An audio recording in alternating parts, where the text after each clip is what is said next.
Hi everyone, welcome back to WorldCupPreview.com, and we've now reached the Group F stage of our preview, and the teams in this group are... Italy, Paraguay, New Zealand and Slovakia.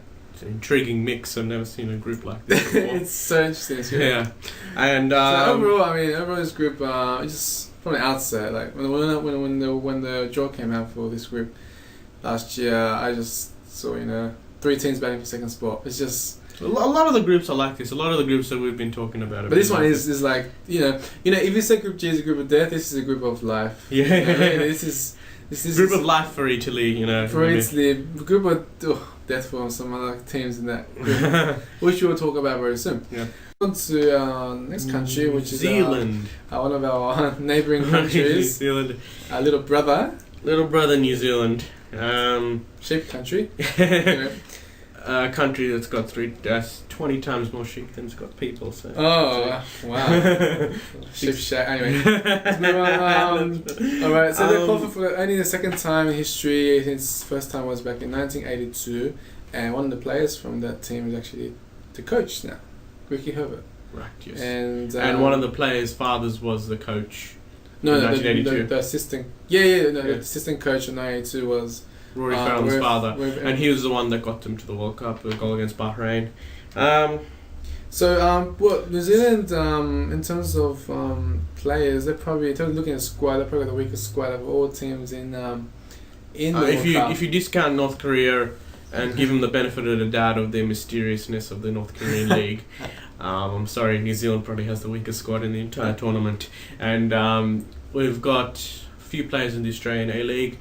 I say about half of them play in the A-League. Yeah. About 5, 6. Actually, Ricky Herbert he trains. He coaches an A-League side in Wellington. Wellington Phoenix. And 5 or 6 of New Zealand players actually play there. Yeah. So in a way, it's been very advantageous for the team to have these 5 or 6 players constantly play together. Yeah. So that when they play for the New Zealand team, they know each other pretty well. They know how to work, and that certainly benefits the New Zealand team. So in terms of most other countries like Brazil and Argentina, players like everywhere, and you got to come together and try and gel.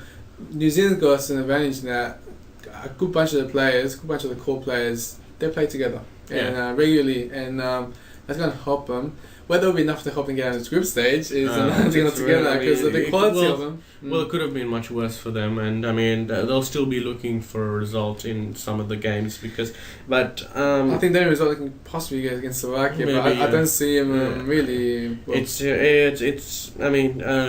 Without there's just so much we can say about New Zealand in terms of superstar.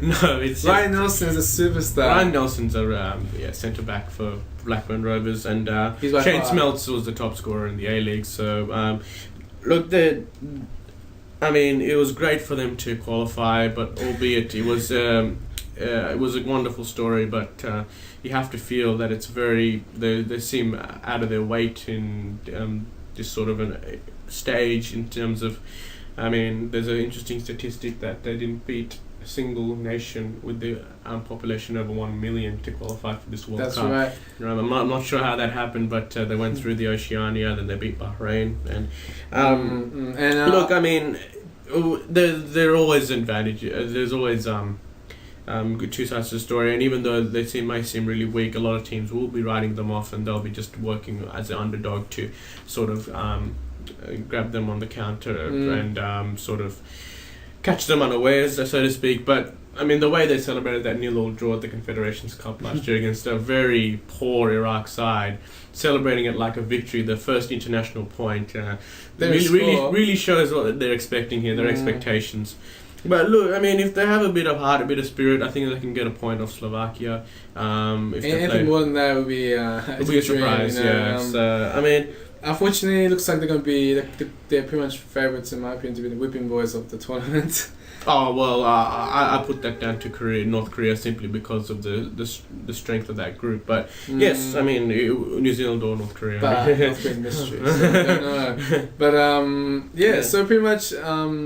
New Zealand has New Zealand. Enjoy the ride. It'll be fun, and but it'll be a good experience for them. And we all saw what it did to Australia. The So I other mean, thing- I think the other thing, it can only be good for New Zealand the football. other thing is last year they went to the Confederations Cup, so the players know what to expect in South Africa, the environment, the weather, the stadiums, everything. So that could be something that could help them. I don't know, but I'm just putting it out there. Yeah, that's right. That's right. And that could be something that could help them, overcome some of these teams in the group and get them through. But a lot of luck. Realistically, I mean, if you saw the game against Spain in the Confederations Cup, and then what was the other group game against South Africa? South Africa, Iraq. So Spain were walking all over them, and it was They walked over and then took a breather. They were embarrassing. Anyway,